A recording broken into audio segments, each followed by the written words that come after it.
Buenas noches, amados hermanos, que el Señor les bendiga.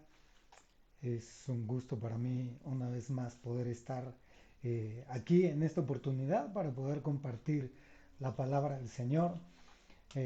Gracias a Dios tenemos todavía estas libertades que debemos de aprovechar. Yo no sé si usted ha estado viendo las noticias con respecto a las cosas que están sucediendo, por ejemplo, en Afganistán, en donde hemos podido recabar algo de información de los cristianos que habitan en aquel lugar y cómo para ellos se ha vuelto tan peligroso en estos días que el, el grupo del nuevo gobierno, los talibanes, está pues tomando control de esta nación. Es tan peligroso para los cristianos el que en uno de sus teléfonos puedan tener una Biblia descargada. Necesitamos orar por ellos para que el Señor les bendiga, les ayude, pero esto solamente lo tomamos como para ver qué gran oportunidad todavía nosotros tenemos de seguir estudiando, leyendo la palabra del Señor con toda la libertad que podemos tenerla. Así que no perdamos más tiempo, vamos a poder entrar de lleno. Recuerde que estamos viendo las salidas del pueblo de Israel de los distintos lugares en los que Dios los movió, y en estas últimas semanas nos hemos quedado en la deportación de Babilonia, de cómo el pueblo del Señor salió de Babilonia para para regresar a edificar nuevamente la ciudad de Jerusalén. Así que acompáñenme a hacer una oración. Vamos a pedirle al Señor que nos bendiga, que nos ayude, que la gente que tenga que escucharnos nos pueda escuchar. Y si usted puede compartir este video, adelante, para que la palabra del Señor simplemente alcance a otras personas. Acompáñenme a orar. Padre, en el nombre de Jesús. Te damos muchas gracias por esta tarde en la que podemos reunirnos para estudiar tu palabra, para recibir del mensaje que tú tienes para nosotros. Gracias, Señor, por tu bendición. Gracias por tu provisión, Señor, de las necesidades básicas que tenemos.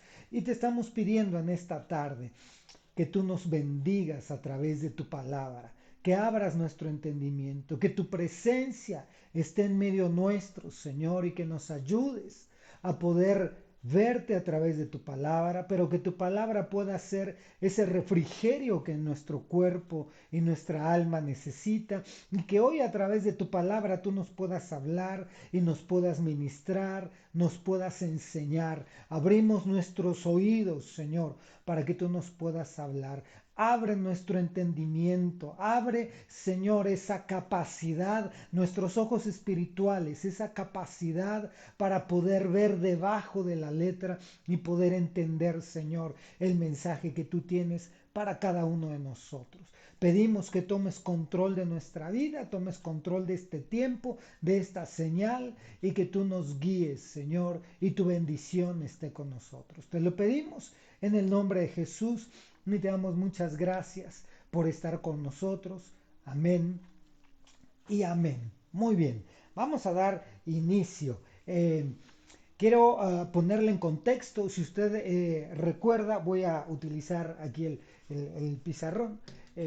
Si usted recuerda, vimos que al principio vimos que cuando el pueblo de Israel fue llevado cautivo en el exilio, en el destierro a Babilonia, fue llevado en tres etapas. Lo estuvimos estudiando, ya no lo vamos a recapitular, pero curiosamente también estamos viendo que cuando el pueblo judío sale de Babilonia, sale en tres etapas también. Y salen dirigidos por una persona en especial. Déjenme irlo apuntando aquí. Vimos que el jueves pasado, vimos la primera deportación con Zorobabel. Lo vamos a poner aquí de este lado. Zorobabel. La segunda deportación en la que el Señor permitió que más pueblo del Señor saliera de Babilonia y se dirigiera hacia Jerusalén fue con Esdras, el escriba. Esdras. Y la última fue con Nehemías. Nehemías. Ok, entonces, si usted recuerda lo que dice la escritura, estos tres están contenidos en los dos libros históricos de Esdras y de Nehemías. También hablamos que hay, en total son 5 profetas los que hablan en todo este tiempo. 5, Jeremías y Sofonías, que hablan antes del, de la, del cautiverio en Babilonia, hablan más bien durante el último reinado del rey Josías. Ahí empieza a hablar Jeremías, y Jeremías habla durante todo ese proceso. Todo lo que leamos de Jeremías, entonces está situado en ese contexto, desde el rey Josías hasta las 3 invasiones del rey Nabucodonosor a Jerusalén, llevándose parte del pueblo al exilio en Babilonia, y también manda una de sus cartas. Jeremías manda, un capítulo dice que fue una carta que envió a los desterrados directamente en Babilonia. También en esa época, en la época del rey Josías, estaba el profeta Sofonías. También Sofonías hablaba directamente al pueblo antes de que fuera desterrado. Luego ya durante el destierro vemos a 2 profetas, a Daniel y a Ezequiel, profetizando a toda la gente que estaba en el destierro, tanto en el palacio como directamente en Babilonia, ahí cerca del río, a la orilla del río Quebar, me parece. Y luego ya cuando viene la deportación, cuando salen en estos 3 grupos, todo el pueblo judío, hay otros 3 profetas que también están profetizando al pueblo. Durante Zorobabel está el profeta Ageo y el profeta Zacarías. Lo que usted lea, y eso es impresionante porque nos ayuda siempre. Recuerde que lo que decimos, todo lo que estudiamos del Antiguo Testamento, dice la Biblia, que fue escrito para enseñanza en nosotros, que es sombra y figura de lo que de las cosas que habían de venir. Pero también hemos visto que lo que es enseñanza para nosotros es que lo que Dios dice que es malo y que Él lo abomina, y las instrucciones que Él da sobre ciertas situaciones siguen vigentes para nosotros. No, la Biblia no dice que el Señor vino a abolir la ley, sino vino a cumplirla. En el Nuevo Testamento entonces nosotros tomamos toda la figura que tenemos del Antiguo Testamento, lo que es sombra y figura, y lo que no es sombra y figura, sino son instrucciones precisas sobre mandamientos, también las debemos de tomar. Entonces, todo lo que vemos escrito tiene un cumplimiento histórico, tiene un cumplimiento profético y tiene un cumplimiento espiritual. Las profecías del profeta Ageo y Zacarías tienen un cumplimiento espiritual, tienen un cumplimiento profético, pero también tienen un cumplimiento histórico, y eso vale la pena que nosotros lo podamos analizar porque nos da una visión distinta de las cosas. Si nosotros solo entendemos, por ejemplo, déjeme llegar a este punto. Si nosotros entendemos simplemente, tomamos ese texto, que es una bendición ese texto, que cuando el profeta Jeremías dijo, yo sé los planes que tengo para ti y son planes de bien y no de calamidad, cuando simplemente lo leemos de esa forma, pues entendemos que Dios tiene buenos planes para todos, y entendemos que su propósito es maravilloso para todos nosotros, y que Él no está tramando cosas para hacernos mal, daño, o para hacernos sufrir. Pero cuando entendemos el contexto histórico, lo literal, de que esa profecía se la estaba dando, esa palabra, el profeta Jeremías, se la estaba dando al pueblo que ya estaba desterrado en Babilonia, junto al río Quebar, medio llorando, tristes. Y el profeta Jeremías les dice, miren, y van a estar aquí 70 años. Toda una generación van a estar aquí. Pero no se preocupen, los planes que el Señor tiene para ustedes son planes de bien. Entonces nuestro concepto puede enriquecerse mucho más. Por eso es que entonces cuando leamos al profeta Ageo y al profeta Zacarías, entendamos que ellos le profetizan al pueblo que venía con Zorobabel de Babilonia, que venían deportados ya. de Babilonia habían sido liberados porque el Señor movió al rey a Ciro para que saliera el pueblo de Israel, el pueblo judío de Babilonia, y llegaran a levantar el templo, llegaran a reedificar el templo nuevamente de Jerusalén. El profeta Ageo y el profeta Zacarías en ese lugar es en donde empiezan a profetizar. Y con eso también nos va a enriquecer mucho que nosotros tengamos presentes. Entonces, si usted recordará, también vimos que con el profeta Zorobabel vino el mayor número de personas, más o menos 50,000 personas venían con Zorobabel, más o menos entre pueblo y servidores y siervos, venían como 50,000 personas, todas caminando desde la tierra de los caldeos hasta Jerusalén. Y bueno, estuvimos viendo entonces con el tema de Zorobabel, que Zorobabel lo primero que tuvo que hacer fue levantar el altar del holocausto y poner los cimientos del templo. Entonces vamos a comenzar con nuestra serie de versículos para ir distribuyendo lo que tenemos aquí, que va a estar bien interesante. Y le quiero dar primero un panorama completo de lo que tenemos en esta tarde. Déjeme, aquí me posiciono. Um, Déjeme apuntar esto aquí. El objetivo que tuvo cada líder que salió en estas etapas, recuerde que la aplicación espiritual que le estamos dando, el ángulo que le estamos dando a esta enseñanza histórica para nuestras vidas es que Babilonia es una entidad espiritual reconocida en el libro de Apocalipsis que viene para confusión de las naciones, para contaminación, confusión y corrupción con inmundicias. Quiere decir que entonces esta entidad espiritual viene a confundir al pueblo de Dios, a confundirlo para llevárselo cautivo, vimos en una de las enseñanzas, para enseñarles una nueva lengua, una nueva escritura, para reeducarlos, para cambiarles su alimentación.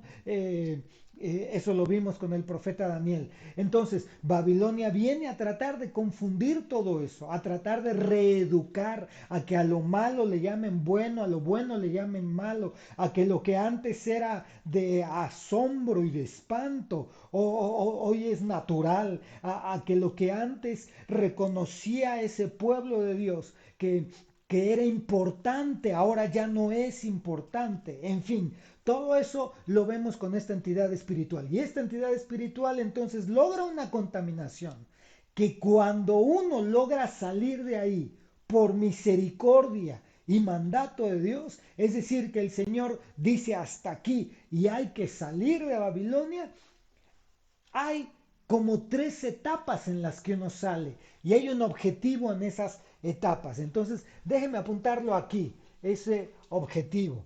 Y el primer objetivo del primer grupo era levantar el altar. Entonces, uno era levantar el altar, levantar el altar, y el segundo era reconstruir el templo. En la enseñanza pasada vimos solamente cuando ponían los cimientos del templo, pero el objetivo final era la reconstrucción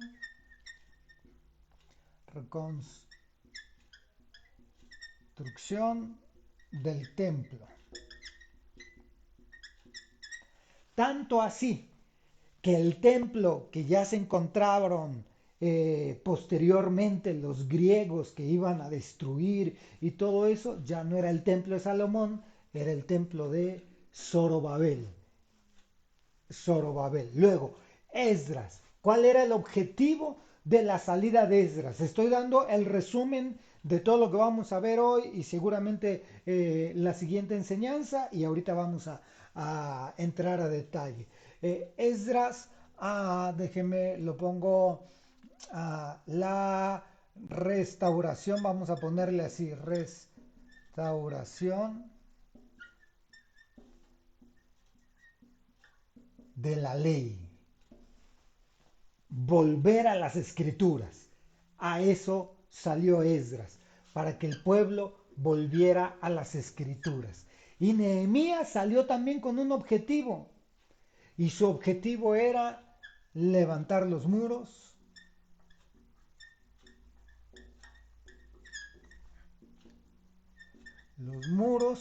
y puertas. Fíjese, aquí desde el inicio vamos a ver algunas aplicaciones bien interesantes. ¿Cómo comienza este proceso de restauración de un hijo de Dios que ha sido contaminado y ha sido llevado cautivo por esta entidad Babilonia? ¿Cómo es el proceso de reconciliación? No, perdóneme. ¿Cómo es el proceso de una persona que se va a reconciliar con Dios? Es decir, que se apartó, que se alejó del Señor y ahora se va a reconciliar con Él. ¿Cómo es ese proceso? Podemos ver una figura en esta deportación de Babilonia. Lo primero que se tiene que hacer es el altar, pero este altar, yo entiendo que siempre pensamos que el altar es la oración en la casa, pero había dos altares en el templo y uno era para una cosa distinta. Este era el altar, le voy a poner solo una H aquí, del holocausto. El altar del holocausto donde se ponía el becerro para expiación de los pecados. Era este. Lo primero que tiene que hacer una persona que se está restaurando, que se alejó del Señor y necesita regresar a los pies del Señor, es eso. Venir a los pies de Cristo, a reconocer que el sacrificio de Cristo es el único que puede perdonar nuestros pecados y es lo único que puede restaurar nuestra vida y darnos acceso a esta comunión con Dios. Y levantar el templo. La reconstrucción del templo, démosle dos significados distintos, dos ángulos diferentes. Sería una, la reconstrucción del templo es la reconstrucción de nuestra relación con Dios. El templo era el lugar en donde la gente se podía comunicar con Dios, era el lugar de comunión, era la casa del Padre. Entonces, de dos formas, la segunda forma distinta es, ahora nosotros somos el templo del Señor. Este cuerpo es el templo del Señor. ¿Qué quiere decir? Que tenemos que restaurar la relación y la comunión con el Señor en este templo y que este templo tiene que convertirse en la casa del Padre para que podamos estar en comunión con Él. Entonces, ese es el primer objetivo, lo primerito que uno tiene que hacer, restaurar la relación a través del templo. Un tercer ángulo, la congregación, congregarnos en el templo. Ese es un bonito ángulo. Entonces, eso es lo primero que hay que hacer. Venir a los pies de Cristo, a reconocer que a través del sacrificio de Cristo es por quien tenemos entrada al Padre y reconstruir nuestro templo. Nuestro templo como cuerpo de comunión con Dios, reconstruir nuestra relación con Dios y habitar en la casa del Señor, que puede ser la congregación. Pero como segundo punto, que es en lo que nos vamos a centrar hoy y que en este contexto ya llevo algo de tiempo, es la etapa de Esdras, que es la restauración de la ley, la restauración de lo escrito, la restauración de las cosas como Dios quiere que se hagan. A eso regresó Esdras. Esdras fue para que se apartaran de vivir como en Babilonia vivían. Porque llegaron aquí, fíjese, habiendo altar de holocausto y habiendo reconstrucción del templo, congregación, de todas formas, no aplicaban lo que las escrituras decían. Traían la influencia de Babilonia sobre ellos y seguían viviendo como Babilonia les había enseñado. Y por eso el Señor levanta a Esdras para ir a restaurar la ley en el culto al Señor y en la vida práctica. A eso levanta el Señor, para eso levanta el Señor a Esdras. Y el último, Nehemías. Entonces, Nehemías es enviado para levantar los muros y restaurar las puertas de la ciudad. Esta era una ciudad que tenía un templo. Era una ciudad que se había vuelto a la ley de Dios, pero no tenía muros, muros de protección. Y no tenía puertas. Las puertas son accesos, accesos y salidas, entradas y salidas, entradas de bendición. Entonces, fíjese cómo no basta, no es solo ven, arrepiéntete, confiesa tus pecados. Ese es el inicio, ven al altar del holocausto donde hay la redención de pecados. Pero hay que restaurar nuestra relación con Dios a través del templo, ya sea nuestro cuerpo o congregacional. Hay que volver a la ley de Dios y hay que levantar los muros. Por lo tanto, hoy vamos a fijarnos nada más en una última parte que nos faltó por ahí de ver de Zorobabel y vamos a ver todo lo que tiene que ver con el capítulo de Esdras. Esto se pone interesante. Así que mire, vamos a ver reconstrucción del templo, por si no se alcanza a ver lo que está escrito aquí. Reconstrucción del templo con Zorobabel, Esdras, restauración de la ley, y Nehemías levantar los muros y las puertas de la ciudad. Ok, bueno, vamos a ver una recapitulación de lo que sucedió con Zorobabel. Ya lo estuvimos mencionando hace unos momentos. Casi 50,000 personas regresaron. Primero el altar, luego los cimientos del templo. La alabanza, eso también lo vimos. La alabanza, una vez más, de acuerdo a las escrituras. Como estaba escrito, dijeron, como lo escribió el rey David, así lo vamos a hacer. Luego, hay un tema que es el que no lo platicamos la vez pasada, y solo lo voy a apuntar por aquí para que lo tengamos presente, que aquí hubo unos famosos enemigos. Fíjese lo que sucedió. Estos enemigos se acercaron a Zorobabel para decirle que ellos les podían ayudar al pueblo judío a reedificar el templo. Zorobabel, conociendo las escrituras, conociendo la ley de Dios, rechazó la ayuda. Al igual que Abraham cuando recuerda aquel pasaje de que viene de vencer a aquellos hombres que habían secuestrado a Lot y a trabajadores que tenía Lot, y se le aparece el rey de Sodoma. Y Abraham le dice, contigo no tengo nada que ver y no voy a recibir nada de ti, no sea que después pienses que me enriquecí por ti. Entonces, Zorobabel, teniendo en mente lo que sabía de las escrituras, rechaza la ayuda de estos pueblos que estaban alrededor.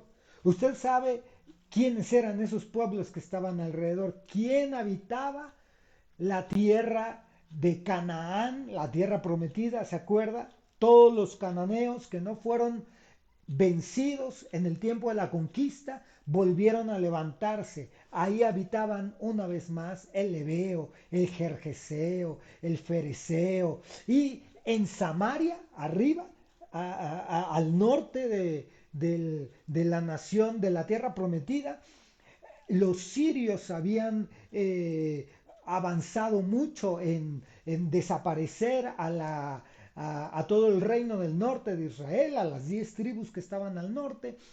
Y estos sirios pues habían impregnado a toda Samaria de lo que era su cultura. Por eso es, usted recordará y podrá decir, bueno, ¿y cuál era el problema entre los samaritanos y los judíos? ¿Se acuerda aquella mujer samaritana que se acercó a Jesús en el pozo de Jacob? Juan capítulo 4 me parece.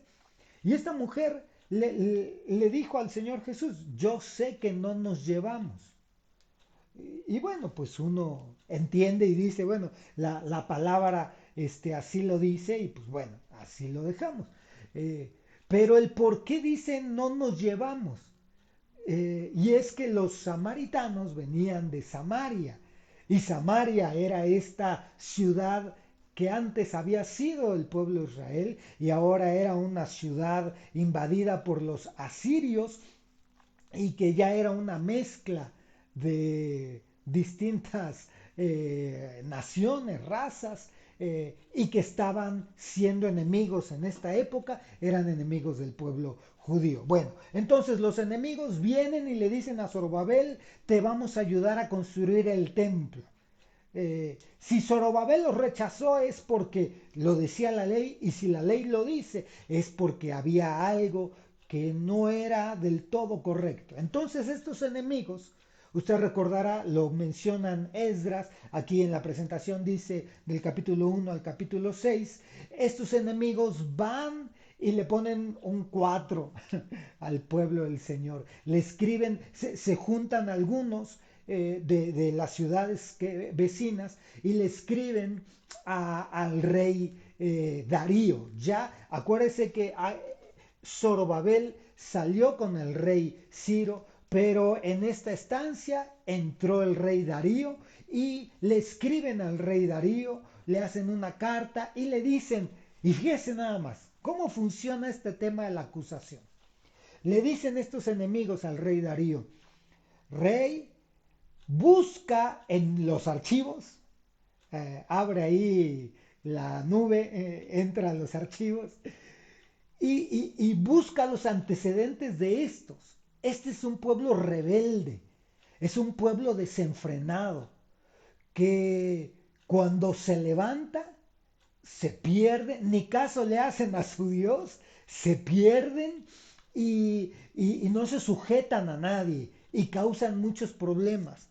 Cosa que cuando el rey Nabucodonosor invadió Jerusalén, era cierto, vivían en una decadencia terrible de moral y, y entonces era cierto lo que les estaban acusando.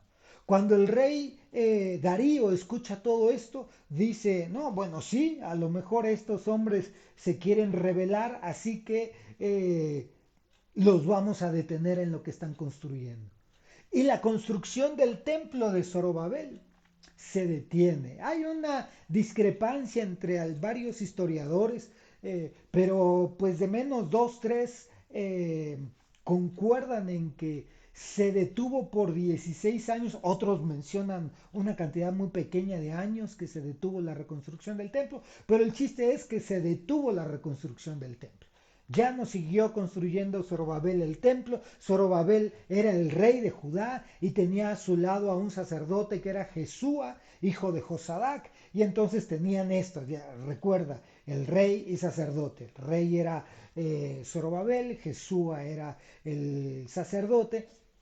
Y ya ellos se sintieron amenazados y dejaron de construir. En eso entra la profecía de Ageo.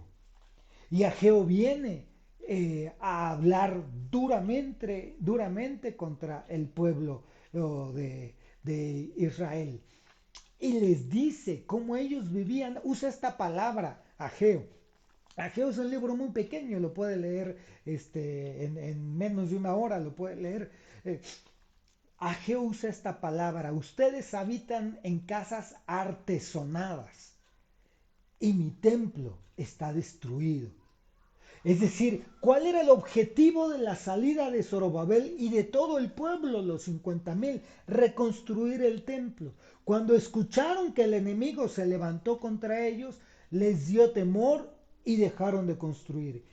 Pero sí construyeron sus casas, sí arreglaron sus casas, sí las embellecieron. Por eso utiliza esa palabra en español, artesonadas, porque quiere decir que tenían buenos muros, estaban bien hechas sus casas. Y ahí se acomodaron, dijeron, bueno, pues ya, no se pudo, ya no le podemos seguir. Entonces la profecía de Ageo viene en contra de eso y dice, fíjese, por eso es que podemos situar históricamente lo que la palabra enseña. Y luego nada más lo escuchamos fuera de contexto. Ahí es en donde dice, ustedes están trabajando y no van a cosechar lo que trabajan.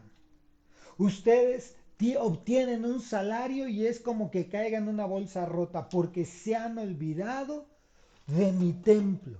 Se han olvidado de la relación conmigo, se han olvidado de la casa del Señor y se han dedicado solamente a su vida. En una ocasión asistía a un evento de estos que son en línea, en donde hace muchos años era una retransmisión de un evento en donde participó Billy Graham, aquel evangelista que ya el Señor se lo llevó. Y era un evento de tecnologías, que es a lo que yo me dedico. Y había, pues bueno, pura gente de ciencia, ingenieros, informáticos, etcétera. Pero no era un evento cristiano y aparece Billy Graham ahí. Y yo cuando lo vi, yo dije, bueno, yo cuando lo vi virtualmente, ¿verdad? Yo dije, ¿y esto por qué? ¿Y qué impacto va a tener? ¿Cómo va a reaccionar la gente? La gente un poco de ciencia y que está avanzada en el conocimiento y en la tecnología, carece de la fe totalmente. Por cierto, lo aclaramos, ese es un tema que debemos de tener cuidado, porque la mucha ciencia, dice la Biblia, envanece. La mucha ciencia, el mucho conocimiento envanece. ¿Y qué es envanecerse? No es volverse vanidoso, es que todo se vuelva difícil de entender en cuanto a la fe. Envanecido es si su vanidad le ha crecido que no puede ver con claridad. Yo soy un hombre, no de ciencia, de tecnologías, y nuestra fe está bien puesta en el Señor, que es el que nos da todo lo que tenemos. Bueno, entonces Billy Graham se para y le dice a este grupo de personas, y se me hizo muy interesante, Billy Graham les dice, ustedes piensan que solo son mente y cuerpo, porque solo se dedican a atender su mente, conocimiento, y su cuerpo. Comer, vestir, disfrutar, ejercicio.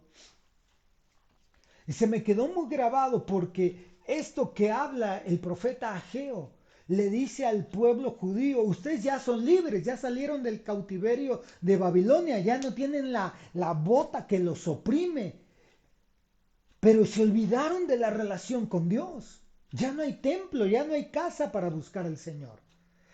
Y el profeta Ageo los llama a reconsiderar y a decirles, acuérdense cómo les fue, no provoquen al Señor y no los vayan a mandar de regreso, tengan cuidado de este tipo de cosas. Los llama a eso. Entonces, Zorobabel reacciona y manda a llamar a Jesúa y le dice, Jesúa, vamos a hacerlo, vamos a seguir trabajando. El Señor está con nosotros, el Señor nos va a respaldar. Trabajemos, ya está la palabra de la profecía, que el Señor nos va a respaldar y a eso nos mandó.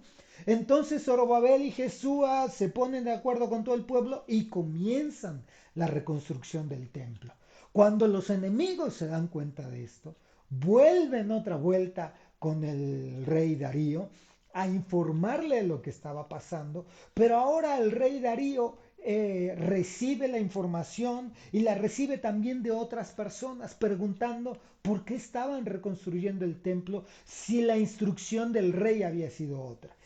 Y a estas personas, el pueblo, los ancianos de Judá, les dijeron, nosotros estamos obedeciendo al Dios del cielo, porque Él nos mandó a construir este templo. Y por cierto, el rey Ciro proclamó que nos ayudaran para construir este templo. Entonces así le da una explicación, eso me parece que está en el último capítulo, capítulos 5 y 6 de Esdras.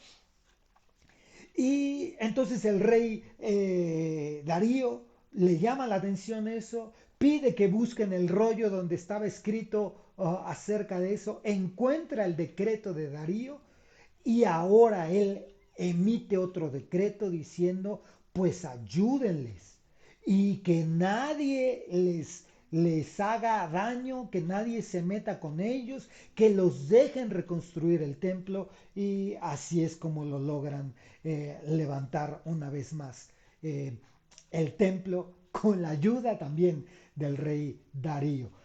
Fíjese lo interesante que sucede aquí, que aun cuando las circunstancias y las leyes naturales dijeron no, ellos obedecieron a la palabra profética más segura, la que estaba escrita. Ellos obedecieron porque es necesario obedecer a Dios antes que los hombres. Obedecieron y el Señor los ayudó. Les dio el soporte y en lugar de ser castigados, ¿se acuerda que lo mismo sucedió con aquellos jóvenes en Babilonia? Ellos dijeron, sí, no somos rebeldes contra las órdenes del reino, pero la ley del Señor dice que no debemos de postrarnos ante esta imagen. Y si eso amerita un castigo, el Señor nos puede librar de ese castigo. Y si no, de todas formas no lo vamos a hacer. Y el Señor los libró. A Daniel y el Señor los libró. El Señor libró a Daniel del foso de los leones cuando en el mismo Babilonia, fíjese, todos atacados por la misma entidad Babilonia. Daniel, por obedecer a Dios antes que a los hombres, en teoría iba a ser castigado y el Señor lo guardó. Y a este pueblo, dirigido por Zorobabel, el rey de Judá, y Jesúa, el sacerdote, ellos atendiendo a la instrucción del Señor, vuelven a comenzar la reconstrucción del templo y cuando pareciera ser que el enemigo va a venir para destruirlos nuevamente, la intervención divina los saca adelante. Eso es maravilloso. Entonces, así es como concluye la etapa de Zorobabel. Una vez más, alabanzas después del templo, pero así es como termina esa etapa de Zorobabel. Y luego, entonces viene la etapa de Esdras. Esdras, el escriba experto en la ley. Mire, aquí le resumí todo lo que vamos a ver de Esdras, que nos queda muy poquito tiempo, pero ahora sí lo vamos a terminar muy rápido para que no se nos vaya más tiempo. Entonces, Esdras, del capítulo 7 al 10, describe la palabra del Señor que Esdras era un escriba experto en la ley. Le pregunto, ¿dónde se hizo experto en la ley Esdras? ¿En el templo de Jerusalén o en el destierro en Babilonia? Esdras estaba desterrado en Babilonia y ahí, en el destierro, se hizo experto en la ley del Señor. ¿Cómo Esdras no se contaminó en Babilonia? Porque estaba pegado a la ley de Dios, estaba pegado a la palabra del Señor. ¿Cómo nosotros en este mundo podemos permanecer apartados y con la mano de Dios sobre nosotros, pegados a la palabra del Señor? Eso nos va a llevar a apartarnos de ciertas cosas, eso nos va a llevar a guardarnos de otras más. Y la mano del Señor va a estar sobre nosotros como estuvo en Esdras. Entonces Esdras sale de Babilonia con un edicto también del rey.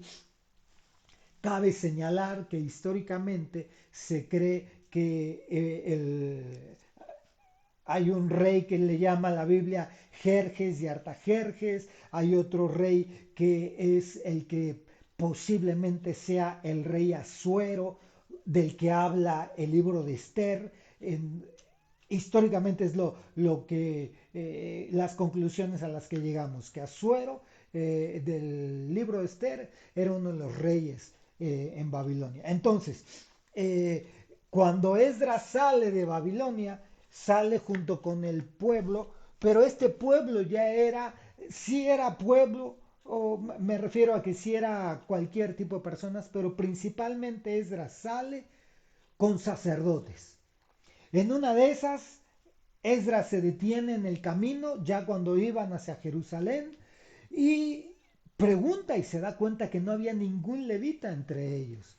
Entonces se detiene y no continúa hasta que se integran levitas con ellos.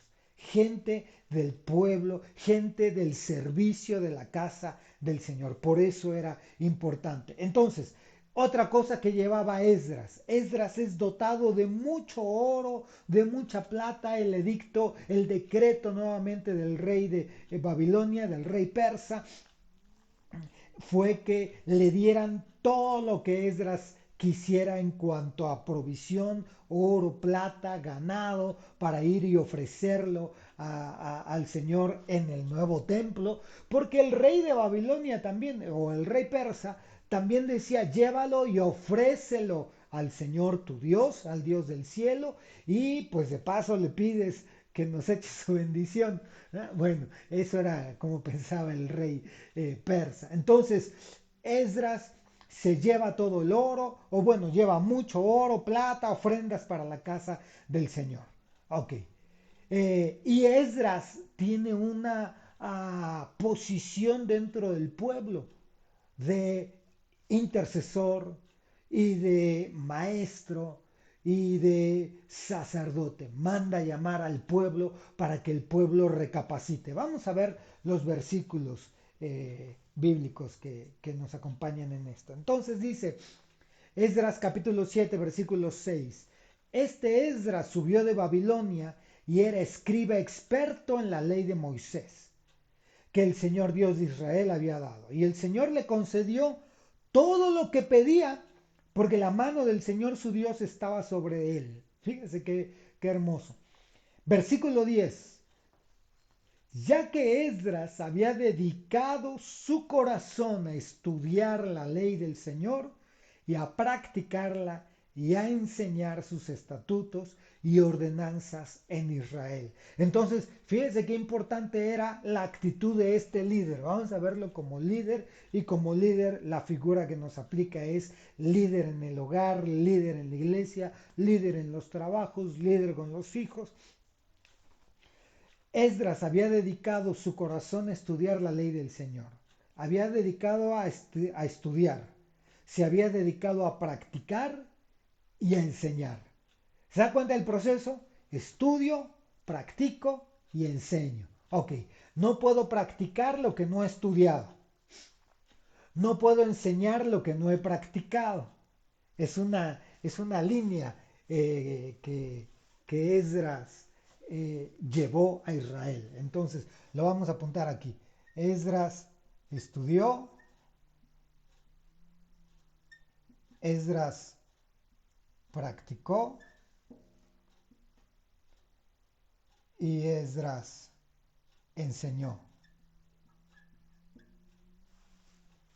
Estudiar, practicar y enseñar. Bueno, vamos al siguiente versículo. Dice el versículo 25. Y tú, Esdras, conforme a la sabiduría de tu Dios que posees. Esto era lo que le estaba diciendo el rey persa a Esdras. Conforme a la sabiduría que de tu Dios que posees, nombra magistrados, jueces, para juzgar a todo el pueblo que está en la provincia, más allá del río. ¿Se acuerda que el término hebreo hemos comentado que significa los de más allá del río, los del otro lado del río? Entonces, a Esdras le dicen, nombra, conforme a la sabiduría que posees, que tu Dios te ha dado, nombra magistrados y jueces para juzgar a todo el pueblo que está en la provincia más allá del río. A todos los que conocen las leyes de tu Dios. Y a cualquiera que las ignore, le enseñarás. Entonces, fíjese, a Esdras lo envían a juzgar directamente a todos los que ya conocían la ley de Dios. ¿Quiénes eran los que conocían principalmente la ley de Dios? Pues los que eran jefes de casas paternas, líderes, ancianos, sacerdotes, levitas, todos los que estaban al servicio de la casa del Señor, ya en esta época, ya que se había reconstruido el templo. A esos los tenía que juzgar, y a los que ignoraban la ley les tenía que enseñar. Esa era la parte importante. Entonces, eso aplica en todos lados. Creo que es muy claro. El versículo 28 de Esdras 7. Y que me ha extendido misericordia delante del rey, dice Esdras hablando del Señor. Que el Señor que me ha extendido misericordia delante del rey y de sus consejeros y delante de todos los príncipes poderosos del rey, así fui fortalecido, según estaba la mano del Señor mi Dios sobre mí, y reuní a los jefes de Israel para que subieran conmigo. Entonces, principalmente los que iban con Esdras, lo voy a poner aquí arriba, ¿no? Iban los jefes de Israel. Leímos también que iban sacerdotes, levitas, principalmente jefes de Israel. Entonces, vamos adelante con otro versículo. Esdras capítulo 9 versículo 1. Antes de que lo leamos, Esdras llega con los jefes de Israel, llega con el oro, con la plata, con todos los tesoros que le habían dado y con todos los animales que le habían dado también para ofrendar, llega a Jerusalén. por fin. Creo que son los que se tardaron 4 meses en llegar de Babilonia a Jerusalén. Llegan a Jerusalén, ofrecen todo esto, todas las cosas preciosas, las entregan a los sacerdotes y todos los animales que llevaban los ofrendan. Fíjese que usted se puede dar cuenta de la caravana que llevaban, que hay un pasaje ahí, me parece que es Esdras 7 o Esdras 8, en donde dice que eran como 90 carneros. Dentro de los distintos animales que llevaban carneros, borregos, machos, cabríos. Bueno, de menos de carneros eran 90, que es el que me acuerdo. Entonces era un contingente grande de personas. Llega Esdras con toda la gente y ofrendan todo. Lo levantan, lo entregan. Ya, terminaron. Acabadas estas cosas, Esdras 9:1, y acabadas estas cosas, se me acercaron los príncipes, diciendo, el pueblo de Israel, los sacerdotes y los levitas, no se han separado de los pueblos de las tierras y sus abominaciones, de los cananeos, hititas, fereceos, jebuseos, amonitas, moabitas, egipcios y amorreos. Qué tremendo está esto, fíjese, venían de una cautividad terrible. ¿Se acuerda que los enemigos de Zorobabel, en la época de Zorobabel, querían mezclarse con ellos para reconstruir el templo? Zorobabel no los dejó. Pero pareciera ser que, no sé si Zorobabel envejeció y murió y Jesúa también. No lo sé, no lo tengo presente. Pero después el pueblo simplemente se mezcló, pero no para reconstruir más cosas, sino se mezcló para unirse a las mujeres de los otros pueblos. No se separó de los otros pueblos, no siguieron obedeciendo la ley, no siguieron guardándose, no siguieron esforzándose para cumplir el mandato del Señor, sino dijeron, ay, ¿qué importa? No pasa nada. Aquí hay que llevársela tranquilo, porque ya ve que hoy en día castigan a todo mundo. Uno no tiene que hablar mal de los demás, aunque ellos sí hablen mal de nosotros. Bueno, ya me estoy proyectando aquí en cómo son las cosas hoy en día, que uno no puede decir nada del pecado de otros, pero todo el mundo lo puede agredir a uno. Bueno, entonces van con Esdras los príncipes, los jefes de Israel que habían llegado con Zorobabel y le dicen, Esdras, qué bueno que llegaste, estamos en la calle de la amargura, estamos medio perdidos, nos mezclamos con todo el pueblo. Fíjese el versículo siguiente que le voy a poner.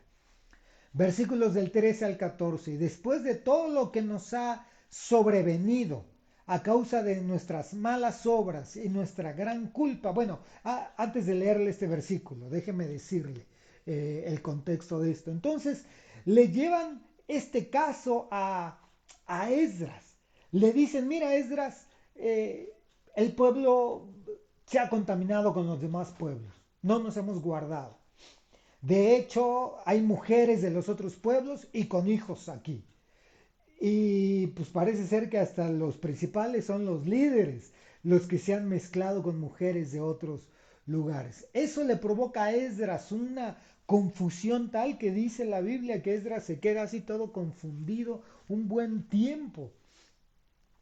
Porque Esdras no concebía que al pueblo que acababan de liberar, Esdras no concebía que al pueblo que acababan de bendecir, que a las personas que Dios milagrosamente había sanado, que Dios milagrosamente le había provisto de un nuevo trabajo, de algo, que el Señor se había mostrado ante estas personas. Estas personas decidieron volver a sus actividades o a sus actitudes más bien del pasado. Se lo llevaron a Esdras y Esdras no concebía esto. Esdras decía, ¿cómo puede ser que después de ver la mano del Señor en todo y de ver la mano fuerte del Señor por causa de nuestras maldades, otra vuelta regresan a lo mismo?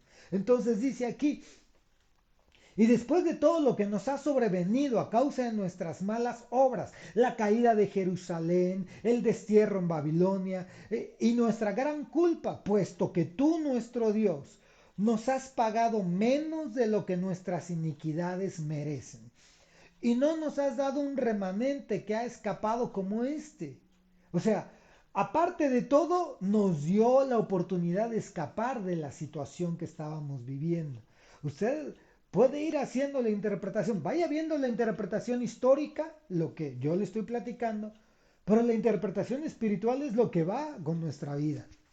Es decir, parece ser que el Señor nunca nos paga conforme nuestras iniquidades merecen, pero parece ser que se nos olvida fácilmente. Versículo 14. Hemos de quebrantar de nuevo tus mandamientos, emparentándonos con los pueblos que cometen estas abominaciones. ¿No te enojarías con nosotros hasta destruirnos sin que quedara remanente ni quien escapara? Entonces, Esdras está confundido, atónito, dice la Biblia, con esta situación. Vamos a quebrantar de nuevo los mandamientos, mezclándonos con las creencias de los demás, mezclándonos con los otros pueblos, con las otras religiones. Hemos de quebrantar de nuevo el mandamiento. Dice el capítulo 10, versículo 1. Después de que oró de esta forma, dice, mientras Esdras oraba y hacía confesión, lo que acabamos de leer, llorando y postrándose delante de la casa de Dios, una gran asamblea de Israel, acuérdense que asamblea se traduce también como congregación, una gran asamblea de Israel, hombres, mujeres y niños, se sentó junto a él y el pueblo lloraba amargamente. Se unieron al arrepentimiento de Esdras, se unieron y lo vamos a poner aquí, Esdras intercedió y el pueblo junto con él llegó a un arrepentimiento. Con Esdras hubo un arrepentimiento. Pero ¿sabe a qué llevó la gente al arrepentimiento? Principalmente, ¿a qué fue? La figura de Esdras no era como Moisés, pero sí era como una representación de Moisés. No era un libertador, pero Esdras, al conocer la ley de Dios, la ley de Moisés, y al venir a enseñarla y al traer la mano de Dios sobre él, la gente lo reconoció y dijo, es el escriba, es el experto en la ley y viene a ofrendar todo esto. Bueno, pues él ha de saber qué hacer con nosotros, ¿no? Que estamos medio desubicados. Y al ver lo que intercede, llega al arrepentimiento del pueblo. El pueblo junto con él se arrepiente. Versículo 3, le proponen a Esdras esto. Esto no lo dice Esdras, lo dice uno de los líderes. Hagamos ahora un pacto con nuestro Dios de despedir a todas las mujeres y a sus hijos conforme al consejo de mi Señor y de los que tiemblan ante el mandamiento de nuestro Dios. Ahí se cortó, pero déjenme le leo lo que sigue. Y que sea hecho conforme a la ley. Entonces, históricamente, es lo mismo que sucedió con Abraham, Sara, Agar e Ismael. Tenían que despedir a la mujer que no era del pueblo, porque seguramente las tenían hasta como esclavas. Y seguramente algunos tenían a la mujer judía y tenían a la mujer extranjera y al hijo extranjero. Eso no lo dice la Biblia, no lo puedo asegurar, pero sí hay indicios de que eso sucedía. Entonces, ¿pero cómo aplica esto para nosotros? ¿El pacto cuál era? La mujer era la que daba a luz y el hijo era el fruto de esa relación. Entonces estamos hablando de que la Biblia dice, el apóstol Pablo dice, que el pecado da a luz a la muerte, el pecado da a luz, es como un vientre que se va formando y que va arrojando estas situaciones dentro de nosotros. Y hay un fruto de ese pecado. Y lo que la Biblia entonces enseña es que ellos tuvieron que hacer un pacto para apartarse de esa, de esa situación. Esdras fue llamado. Entonces, vamos a concluir porque ya se nos ha acabado el tiempo. Esdras fue llamado para restaurar la ley de Dios. ¿Y qué es restaurar la ley de Dios? Arrepentimiento. ¿Y qué es arrepentimiento? Lo que ellos hicieron es separación del pecado, vamos a ponerle así, del pecado. Entonces, puede haber un templo, pero no puede funcionar ese templo y ese altar si nosotros no llevamos este tipo de situaciones. Es decir, si la ley no estamos viviendo bajo la ley del Señor. Aquí el pecado del pueblo o de Judá era que principalmente los líderes habían tomado a mujeres y habían tenido hijos con ellas. Y el pacto que hicieron fue, vienen aquí y van a hacer un pacto de separar a estas mujeres con sus hijos para restaurar el orden. Esto nos habla de que una vez que nosotros queremos restaurar la ley de Dios en nuestras vidas, que una vez que nosotros queremos que las escrituras cobren vida en nosotros, lo que sigue es el pacto. El pacto que nosotros tenemos que llevar a cabo sobre la vida que estamos llevando, los compromisos, los acuerdos que tenemos que llegar para con el Señor para poder continuar esta restauración. Entonces, concluimos y recapitulamos. No llegamos a verlo en Nehemías, pero lo recapitulamos así. La restauración de una persona que ha sido atrapada por Babilonia es que una vez que el Señor le da la oportunidad de salir de ahí, de abrir los ojos y de darse cuenta que ha sido confundida, que ha sido secuestrada por Babilonia. Babilonia no es una religión, Babilonia no es el mundo, Babilonia es un ser espiritual, Apocalipsis lo dice, es un ser espiritual que está para confundir al pueblo del Señor. Entonces, Babilonia viene, confunde, desanima. Un síntoma de los que vimos es el cristiano triste, el cristiano que no canta, no se puede alabar cuando estamos confundidos por Babilonia. A lo mejor pueden cantar, pero no hay alabanza que sale del corazón, no hay alegría que sale de uno. Uno está como atado, está confundido, ya no sabe si creer en las promesas de Dios o no. Si algo de esto, hermano, le ha pasado a usted o le ha pasado a alguien que está cerca de usted, podríamos pensar que este ser espiritual Babilonia ya entró para confundir y se ha llevado cautiva la mente o el alma de estos hermanos. Y por lo tanto, para poder salir, es que en la misericordia del Señor tengamos luz y comencemos las tres etapas. Levantar el altar del holocausto, Cristo a los pies, confesión de pecados, venimos a redimirnos, venimos a humillarnos y a que el Señor nos acepte por su sacrificio, a reconstruir el templo, la relación con Dios, a reconstruir nuestra forma de comunicarnos, a hacerle casa al Señor, a ir a la casa del Señor, reconstruir nuestra relación sin importar los enemigos que se levanten, porque se levantarán enemigos y nosotros debemos de confiar en la provisión y en la protección del Señor.